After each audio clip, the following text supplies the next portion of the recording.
혹시 이런 생각 해보신 적 있으세요? 죽는 건 하나도 안 무서운데 사는 게 더 무섭다고. 오늘 이 말을 꺼낸 건 제가 아닙니다.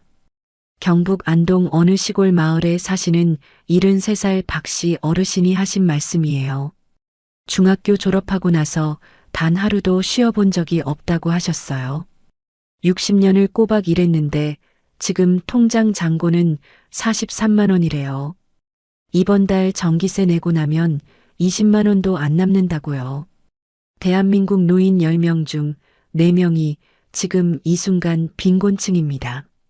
숫자로 들으면 실감이 안 되죠? 지금 내 주변에 어르신 10분이 있다면 그중 4분이 밥 먹는 게 걱정이라는 얘기예요. 오늘 이 영상 끝까지 보셔야 해요. 왜냐고요? 이건 남의 이야기가 아니거든요. 지금 50대 이상이라면 지금 당장 알아야 할 현실이 이 안에 있어요. 그리고 영상 후반부에는 지금 이 상황에서 실제로 쓸 수 있는 현실적인 이야기도 준비했습니다. 끝까지 꼭 함께 해주세요. 이 채널이 조금이라도 위로가 되고 도움이 된다고 느끼신다면 구독 버튼 한 번만 눌러주세요. 좋아요 한 번, 알림 설정 한 번이 이 콘텐츠를 계속 이어갈 수 있게 해주는 큰 힘이 됩니다. 진심으로 부탁드립니다. 박씨 어르신 이야기를 좀 더 해드릴게요. 어르신은 경북 안동 작은 마을 출신이에요. 중학교 졸업하던 해가 15살이었는데 집안 형편상 고등학교는 꿈도 못 꿨다고 하셨어요. 아버지가 병으로 쓰러지셨고 남동생 둘 공부시켜야 한다고 다음날 바로 대구로 내려갔대요. 그게 지금으로부터 58년 전 일이에요. 대구에서 처음 한 일이 공사판 막일이었어요. 새벽 5시에 나가서 해질 때까지 일하고 받은 돈 반은 고향 집으로 붙이고 나머지로 쪽방 월세 내고 국수 끓여 먹었대요. 그렇게 2년을 모아서 작은 목재소에 들어갔고 이후에는 조선소 하청에 건설 현장에 식당 배달까지 20대에서 50대까지 안 해본 일이 없었다고 하세요. 결혼도 했고 자녀도 둘 낳았어요. 아이들 크는 거 보면서 행복하다고 느꼈던 날도 많았대요. 그런데 60이 넘어가면서부터 몸이 말을 안 듣기 시작했어요. 허리 디스크, 무릎 연골 손상. 병원에 가면 수술을 권하는데 수술비가 없어요. 그냥 파스 붙이고 진통제 먹으면서 버텼대요. 퇴직금이 있었냐고요? 하청에 일용직 전전하다 보니 퇴직금 나오는 직장을 제대로 다녀본 적이 없대요. 국민연금도요. 생활이 빠듯하다 보니 납입을 자꾸 미루다가 결국 총 납입 기간이 짧아서 지금 받는 연금이 한 달에 42만 원이에요. 거기에 기초연금 33만 원 더해서 75만 원. 이게 어르신의 한 달 수입 전부입니다. 월세 35만 원. 전기, 가스, 수도 합쳐서 15만 원. 그러면 25만 원이 남아요. 이걸로 한 달을 먹고 살아야 해요. 병원은 어떻게 하냐고요? 그냥 아파도 참는 거래요. 동네 경로당에 가면 무료로 혈압약은 받을 수 있으니까 그걸로 버티는 거라고 하셨어요. 제가 이 이야기를 들으면서 말문이 막혔어요. 60년을 일했는데 단 하루도 쉰 적이 없었다는데 어떻게 이렇게 될 수가 있냐고. 그런데 이 이야기가 박씨 어르신만의 이야기가 아니에요. 통계청에서 발표한 자료를 보면요. 2023년 기준 대한민국 노인 빈곤율이 38.1%예요. OECD 회원국 중에서 압도적인 1위입니다. 이 말이 뭐냐면 선진국 중에서 노인이 가장 가난하게 사는 나라가 바로 대한민국이라는 거예요. 우리가 그렇게 자랑스럽게 생각하는 한강의 기적, 경제 성장의 기적. 그 기적을 직접 손으로 만들어낸 세대가 지금 가장 가난하게 살고 있다는 거예요. 왜 이렇게 됐을까요? 이 부분을 제대로 이해하셔야 해요. 단순히 개인이 준비를 못한 탓이 아니에요. 일단 지금 70대 이상 어르신들이 일하던 시절을 생각해 보세요. 이분들이 20대, 30대이던 시절은 70년대, 80년대예요. 그 시절에 국민연금 제도가 있었냐고요? 국민연금이 시작된 게 1988년이에요. 그 전에는 아예 없었어요. 40대가 넘어서야 가입할 수 있었던 분들이 대부분인데 납입 기간이 짧으니 연금이 쥐꼬리일 수밖에 없어요. 퇴직금이요? 대기업 정규직 다니신 분들은 받으셨겠죠. 그런데 그 시절 대기업 정규직이 얼마나 됐을까요? 대부분이 중소기업, 자영업, 일용직, 농사였어요. 퇴직금이라는 개념 자체가 없는 일터에서 평생을 보내신 거예요. 저축은요? 했죠. 열심히 했어요. 근데 여기서 결정적인 문제가 생겼어요. 아이들 교육비가 너무 많이 들었던 거예요. 사교육 없이는 경쟁이 안 된다고 해서 과외시키고 학원 보내고 대학 등록금은 또 어떻고요. 아들, 딸 대학 졸업시키려고 땅 팔고 적금 깼어요. 결혼시킬 때 전세금 보태주고 집 장만할 때 손 보태줬어요. 그렇게 살다 보면 어느새 내 노후를 위한 돈이 하나도 없는 거예요. 이걸 단순히 본인이 준비 안 했네라고 말할 수 있을까요? 저는 그렇게 생각하지 않아요. 이건 우리 사회 구조가 만들어낸 문제예요.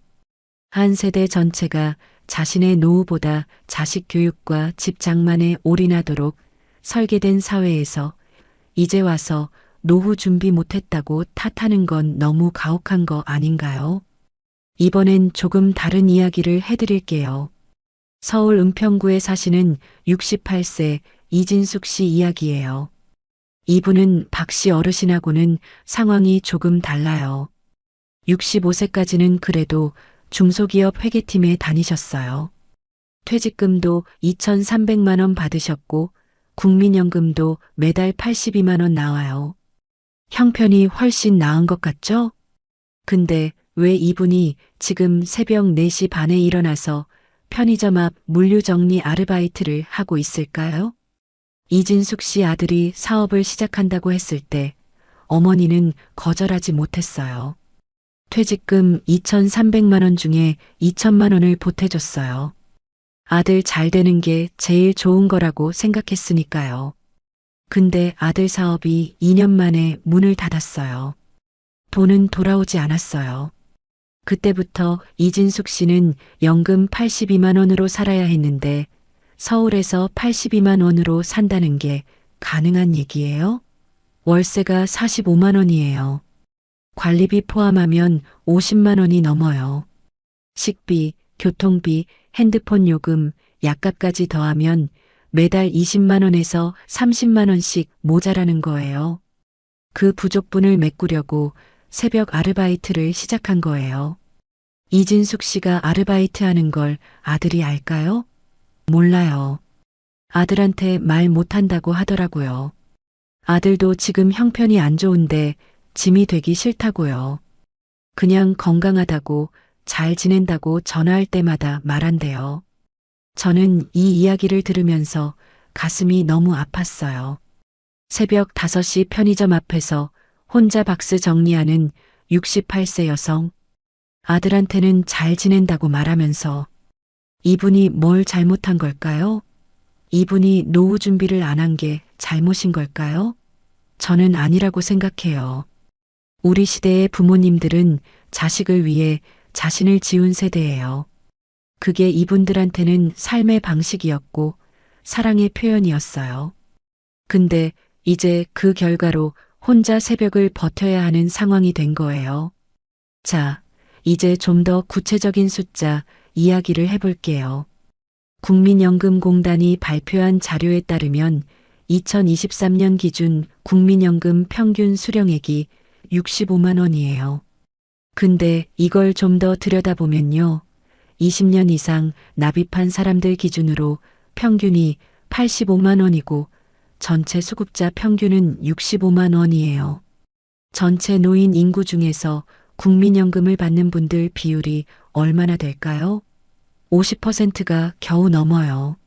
나머지 절반은 국민연금 자체가 없는 거예요. 기초연금은요?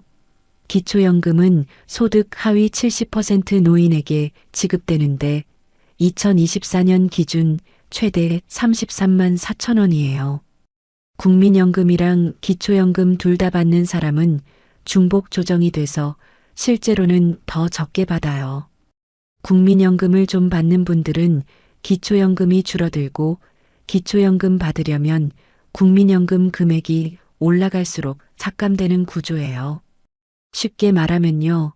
열심히 연금 납부한 사람이 오히려 손해보는 구조가 되어 있어요. 이게 제도의 아이러니예요. 성실하게 납부했는데 기초연금에서 깎이고 안 낸 사람은 기초연금 그대로 다 받는 거예요. 이 구조를 제대로 이해 못하면 왜 열심히 일한 분들이 노후에 더 힘든지 납득이 안 되는 거예요. 이제 더 아픈 이야기를 할게요. 건강 이야기예요. 노인 빈곤 문제에서 건강 문제는 따로 뗄 수가 없어요. 왜냐고요? 아프기 시작하면 의료비가 나가잖아요. 그런데 형편이 안 되면 병원을 안 가요. 병원을 안 가면 병이 악화돼요. 병이 악화되면 나중에 더 큰 돈이 들어요. 이게 가난한 노인들이 빠지는 악순환이에요. 보건복지부 통계를 보면 빈곤 노인의 미충족 의료율이 일반 노인의 3배 이상이에요. 쉽게 말하면 아픈데도 병원을 못 가는 어르신이 그렇지 않은 어르신보다 3배 이상 많다는 거예요. 제가 아는 어르신 한 분은 치아가 3개나 빠졌는데 임플란트는커녕 틀니도 못하고 있어요. 틀니 비용이 몇십만 원씩 하거든요. 치아가 없으니 먹을 수 있는 게 한정돼 있고 영양 상태가 나빠지고 자연스럽게 기력도 떨어져요. 이분한테 운동하라고 건강 챙기라고 말할 수 있을까요? 말은 할 수 있겠죠. 근데 그게 얼마나 공허한 말인지 생각해 봐야 해요. 또 하나 이야기하고 싶은 게 있어요. 외로움이에요. 노인 빈곤을 이야기할 때 돈 이야기만 하는데 사실은 외로움이 노인들을 더 빠르게 무너뜨려요. 통계청 자료를 보면 65세 이상 1인 가구가 2023년 기준으로 200만 가구를 넘어섰어요. 혼자 사는 노인이 200만 명이 넘는다는 거예요. 이분들 중에 하루 종일 대화 한마디 못하고 지내는 분들이 얼마나 많을지 생각해 보세요.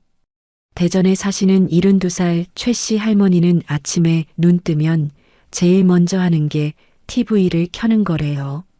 사람 목소리가 들려야 살 것 같다고 하시더라고요. 가족이 없는 게 아니에요. 아들이 있고 딸이 있어요. 근데 다들 바쁘다 보니 자주 연락이 안 되고 명절에나 와요. 365일 중에 며칠이나 가족 얼굴 보겠어요. 이 할머니가 하신 말이 아직도 귓가에 맴돌아요. 죽는 건 무섭지 않아. 죽으면 그냥 끝이잖아. 근데 이렇게 하루하루 사는 게 더 힘들어. 이 말이 단순한 넋두리가 아니에요. 실제로 대한민국 노인 자살률은 OECD 국가 중 최고 수준이에요. 2022년 기준 인구 10만 명당 41.5명. 이 숫자가 어느 정도냐면 OECD 평균의 3배가 넘어요. 우리 노인들이 그만큼 절망적인 상황에 놓여 있다는 거예요. 그런데 이 얘기를 누가 제대로 하나요? 뉴스에 잠깐 나오고 끝이에요. 선거철에만 반짝 관심받고 지나가면 또 잊혀요. 저는 오늘 이 영상을 보시는 분들 중에 본인이 이 상황이신 분도 계실 거고 부모님이 이 상황이신 분도 계실 거라고 생각해요. 그래서 솔직하게 현실적으로 말씀드리고 싶은 거예요. 이제 50대 이야기를 해볼게요. 50대 여러분, 지금 이 이야기가 딴 나라 얘기처럼 들리시나요? 그렇다면 오늘 이 영상이 여러분한테 가장 중요한 영상일 수 있어요. 왜냐면요, 지금 70대 어르신들이 50대이던 시절에도 이분들은 나는 괜찮겠지라고 생각하셨거든요. 열심히 일하니까, 자식이 있으니까, 집이 있으니까. 근데 지금 현실이 어떻게 됐는지 우리가 눈으로 보잖아요.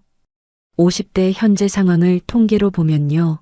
한국 50대 가구의 평균 금융 자산이 대략 1억 2천만 원 수준이에요.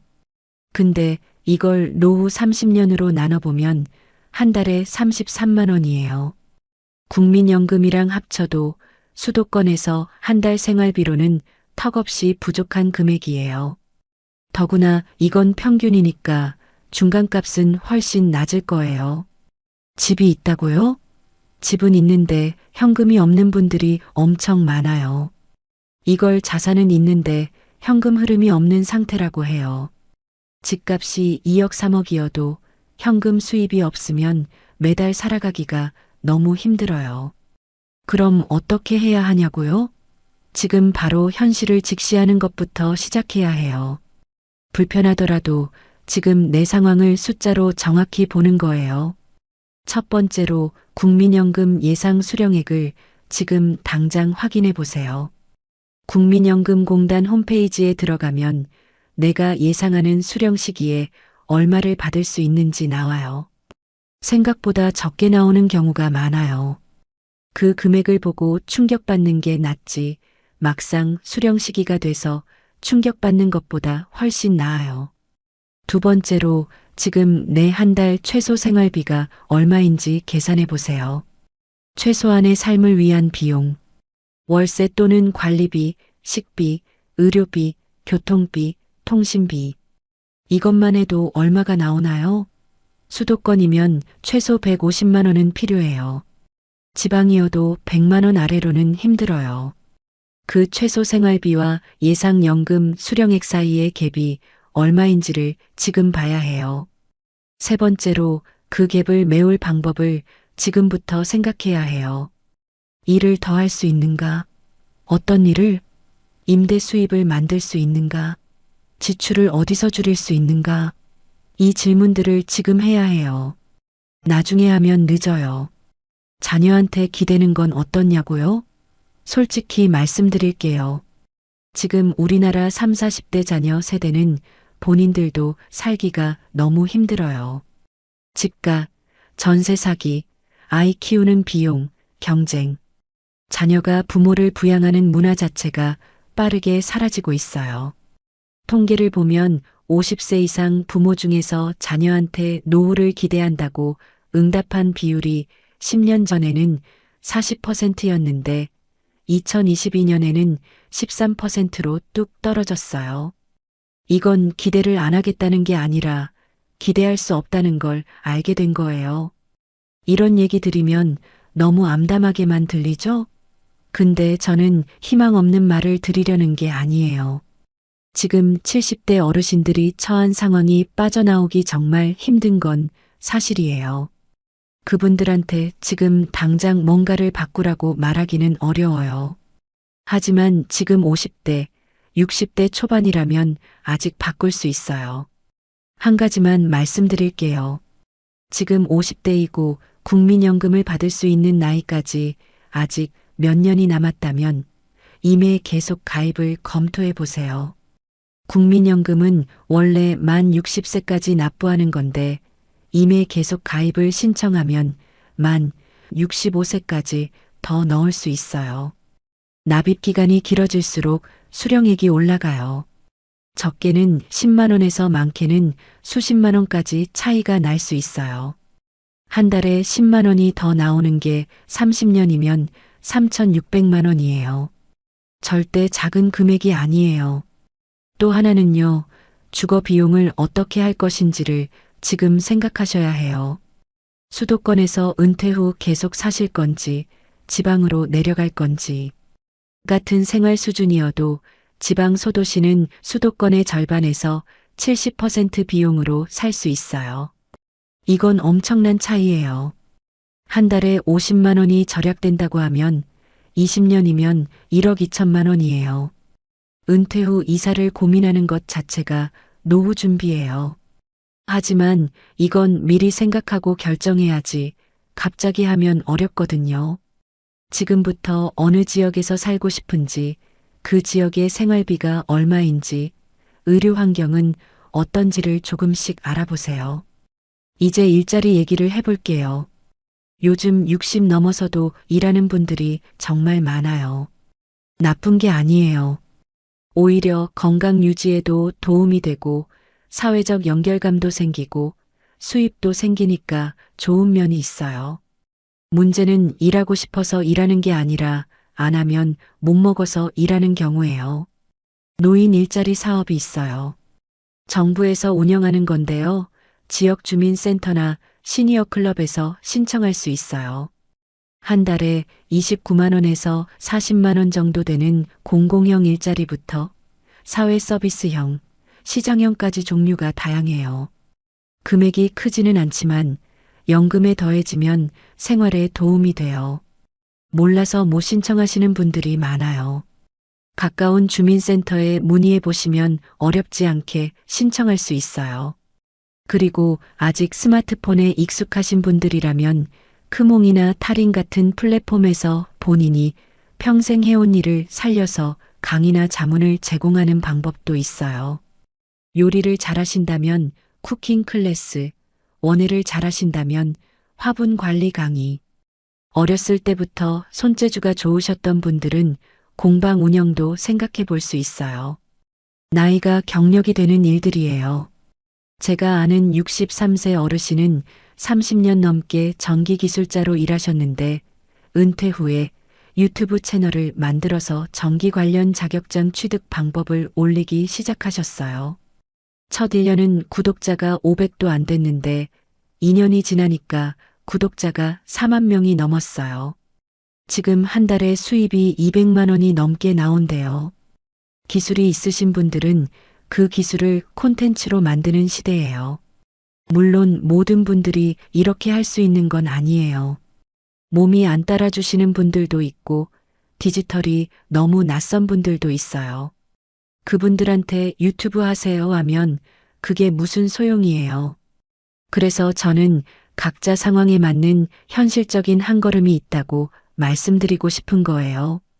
다 같은 해법이 없어요. 내 상황에 맞는 걸 찾아야 해요. 지금 형편이 정말 어려우신 어르신들한테 드리고 싶은 말씀이 하나 있어요. 부끄러움을 내려놓으세요. 지금 도움을 받을 수 있는 제도들이 있어요. 기초생활수급자 신청, 긴급복지 지원, 노인 맞춤 돌봄 서비스, 의료급여 제도, 에너지 바우처, 식품 지원, 이런 것들이 있어요.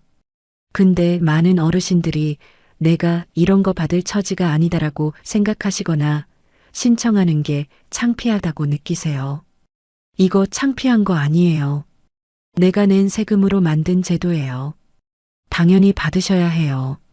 주민센터에 가서 내가 지원받을 수 있는 게 뭐가 있는지 알고 싶다라고 말씀만 하시면 사회복지사가 상담해 드려요. 이걸 모르는 분들이 너무 많아요. 알아야 받을 수 있어요. 실제로 혜택을 받을 수 있는데 신청을 안 해서 못 받는 분들이 전국적으로 수십만 명이 넘는다고 해요. 제도가 있어도 모르면 소용없어요. 이 영상 보시는 분들 중에 부모님이 이런 상황에 계신 분들, 지금 바로 부모님한테 전화해 보세요. 요즘 어떻게 지내세요? 이 한마디가 어르신한테는 정말 큰 힘이 돼요. 그리고 주민센터 같이 가볼게요. 라고 한번 여쭤보세요. 부모님 혼자는 용기가 안 나셔서 못 가시는 경우가 많거든요. 자녀가 같이 가면 달라져요. 제가 오늘 이 이야기를 하면서 제일 하고 싶었던 말이 있어요. 이분들이 약하거나 무능한 게 아니에요. 이분들은 이 나라가 지금 이만큼 살게 되는데 직접 몸으로 기여한 세대예요. 가난한 나라에서 태어나서 배우지도 못하고 그래도 열심히 살아온 분들이에요. 그런 분들이 70이 넘어서 밥값을 걱정해야 하는 사회가 과연 잘된 사회일까요?